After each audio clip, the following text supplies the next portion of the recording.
दंडवत प्रणाम। जय श्री कृष्ण। आप सभी को एक बार फिर से आप सभी का स्वागत है। हमने श्रीमद् भगवत गीता के मुख्य 2 श्लोकों को देखा, जहां हमने पिछले श्लोक में देखा the soul will never die, आत्मा कभी नहीं मरती। आत्मा कभी नहीं मरती, उसी का श्री कृष्ण भगवान बहुत सुंदर एग्जाम्पल देते हुए समझा रहे हैं। उस एग्जाम्पल को देखने से पहले आइए मिलकर भगवान का नाम ले लेते हैं। सबसे पहले श्री कृष्णाय नमो नमः, श्री कृष्णाय नमो नमः, श्री कृष्णाय नमो नमः, श्री कृष्णाय नमो नमः। मुझे शरण में रखो सदा, चरणों में दो थोड़ी जगह। श्री कृष्णाय नमो नमः, श्री कृष्णाय नमो नमः। जय श्री कृष्ण।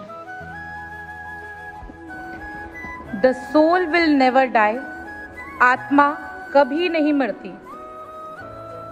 इसी को और अधिक विस्तार पूर्वक उदाहरण के साथ श्री कृष्ण भगवान ने श्रीमद् भगवत गीता के 2 अध्याय के 22वें श्लोक में बड़े अच्छे से समझाया।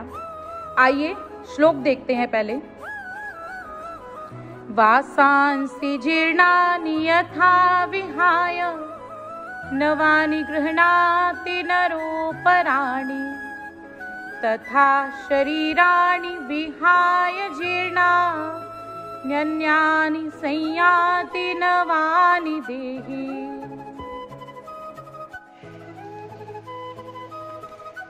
बड़े ही सरल उदाहरण में समझाया गया। वस्त्र जब तक पहनने योग्य होते हैं वो फटते नहीं है।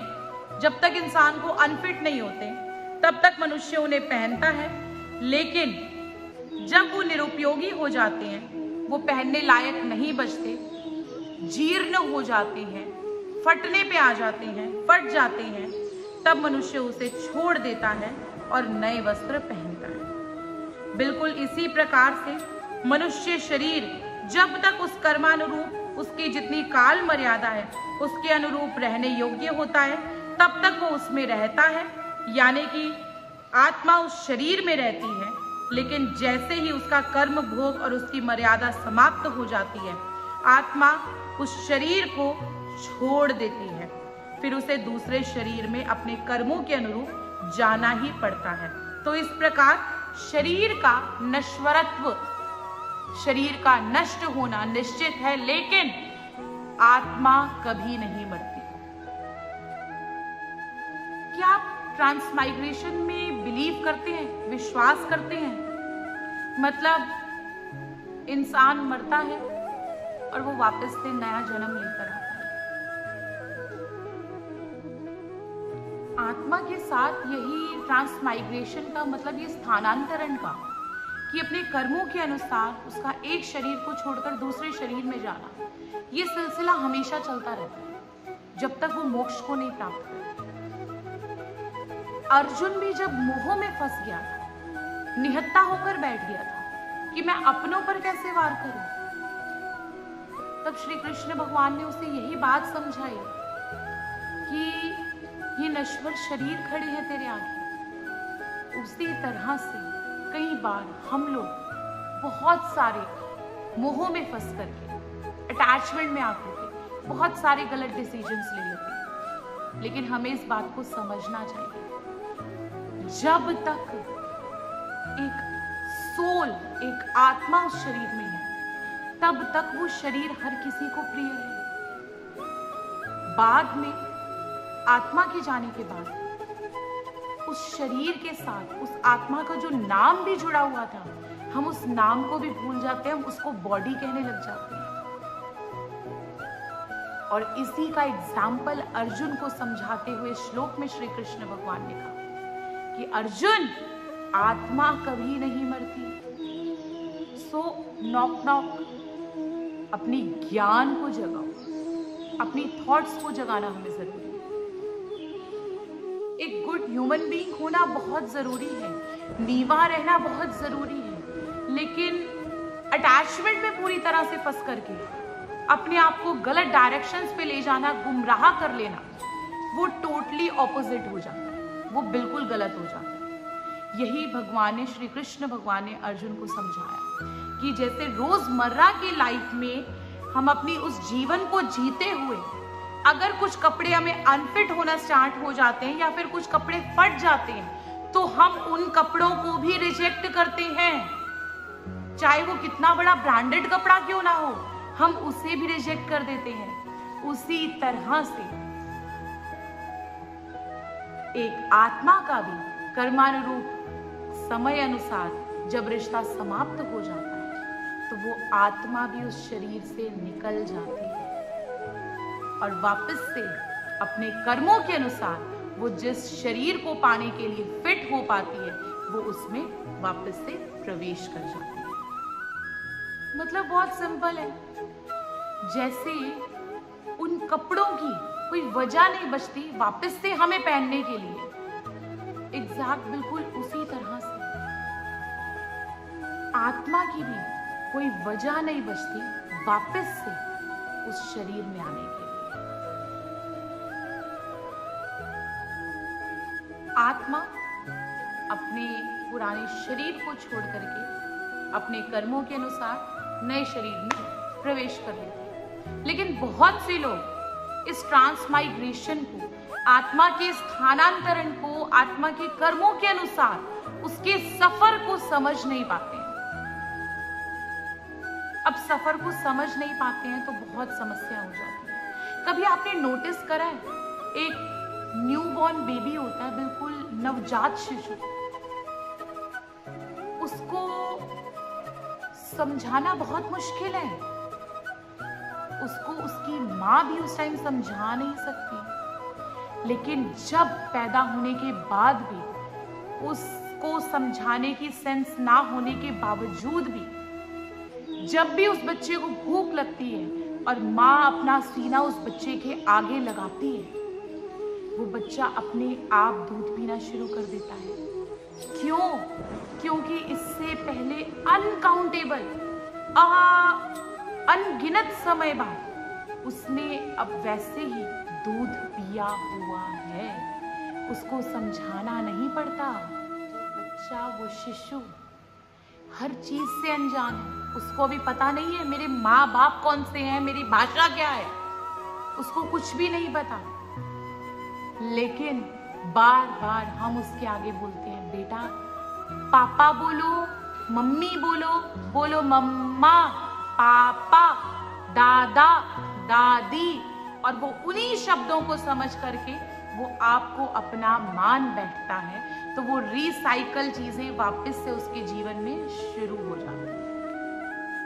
एक सोच के देखो, इमेजिन करके देखो, एक न्यूबॉर्न बेबी, एक नवजात शिशु जन्मजात अंधा पैदा होता है। वो जैसे जैसे बड़ा होता है उसको समझ आता है कि दुनिया में हर कोई अंधा नहीं है, मेरी फैमिली में भी हर कोई अंधा नहीं है, लेकिन मैं इकलौता अंधा पैदा होकर आया। तो वो सवाल पूछने लग जाता है बार बार कि मैं अंधा क्यों हूं, मेरे साथ ऐसा क्यों है।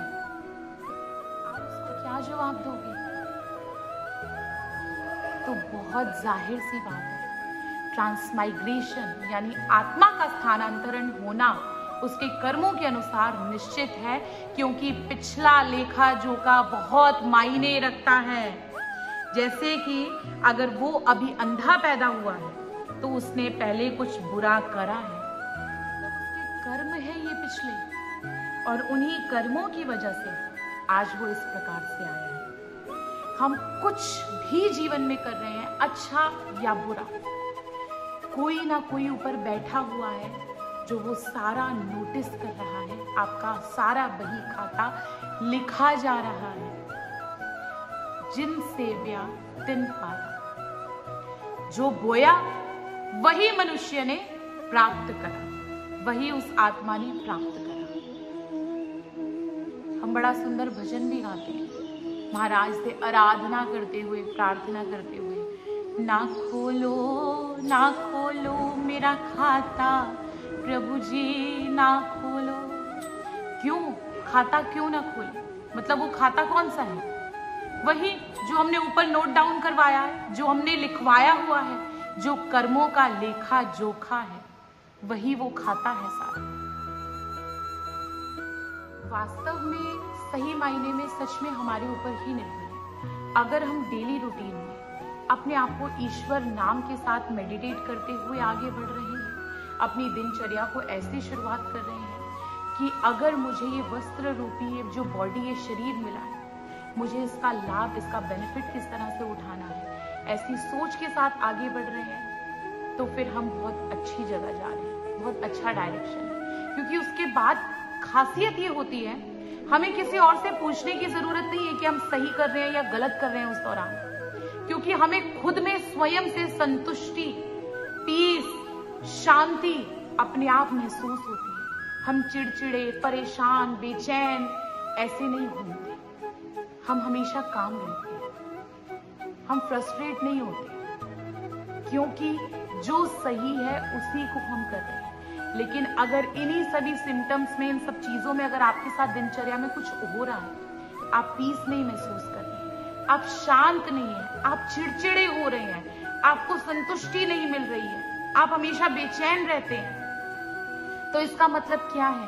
आपको अपनी थॉट्स की दिनचर्या को सच में चेंज करने की जरूरत है, आपको अपने अंदर परिवर्तन लाने की जरूरत है। अगर हम इन सब चीजों का परिवर्तन करते हुए अच्छी लाइफ जी रहे हैं, तो वास्तव में मुझे नहीं लगता कभी ऐसा होता होगा। हम खुद से सच में सीखते हैं बहुत कुछ। एक समय देखो, जिस कपड़े का उदाहरण हमारे श्री कृष्ण भगवान ने दिया है, अगर उस कपड़े पर दाग लग जाए, उसको बार बार ब्लीच करना पड़े, तो वो कपड़ा जो उसकी लाइफ कुछ लंबी हो सकती थी, वो कपड़े की लाइफ भी खराब हो जाएगी। वो बहुत जल्दी चेंज करना पड़ जाएगा, बहुत जल्दी हमें रिजेक्ट में निकालना पड़ जाएगा, डल पड़ जाएगा वो कपड़ा। जो ग्लो, जो अच्छा उसको पहनने के बाद लगता था, हमारी पर्सनालिटी जो अच्छी लगती थी, वो फिर उसके बाद नहीं रहेगी। कुछ ऐसा गंदा दाग पड़ जाए कि वो हमें रिजेक्ट ही करना पड़ जाए, तो उसका क्या फायदा होगा? तो अपने कर्मों के अनुसार उस बॉडी पे दाग ना आने दिया जाए, उसको जल्दी जीर्ण ना होने दिया जाए। ये कर्मों के ऊपर, हमारे ऊपर ही निर्भर करता है। चलिए आज विषय को यहीं विराम देते हैं। सभी को स्नेह भरा जय श्री कृष्ण, दंडवत प्रणाम।